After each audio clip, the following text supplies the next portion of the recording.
भाजपची शाखा झाली असं संजय राऊत म्हणतात। नमो नमः चालतं मग जय भवानी चालत नाही का, असा सवाल संजय राऊत यांनी उपस्थित केलाय।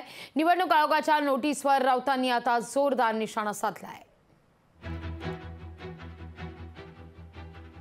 तो त्यांच्यातला आणि इलेक्शन कमिशन मधला प्रश्न आहे, त्याच्याशी आमचं घेणं देणं नाही। एवढंच मी फक्त म्हणू शकतो की ज्यांनी हिंदुत्व सोडलंय त्यांनी आपल्या गाण्यात तरी जय भवानी का आणावं असा एक प्रश्न निर्माण होऊ शकतो। महाराष्ट्रामध्ये जय भवानी हा शब्द किंवा हर हर महादेव या घोषणा पिढ्यानपिढ्या दिल्या जात आहेत। त्याच्यावरती कुणी आतापर्यंत बंदी आणली नव्हती। काँग्रेसच्या राज्यातही बंदी नव्हती।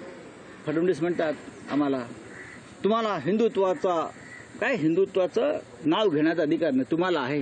तुम्ही काय दिवे लावलेत हिंदुत्वाचे? काय लावलेत तुम्ही हिंदुत्वाचे? शिवसेनेचा हिंदुत्वाशी जो संबंध आहे त्याच्या आसपासही भारतीय जनता पक्ष फिरकू शकत।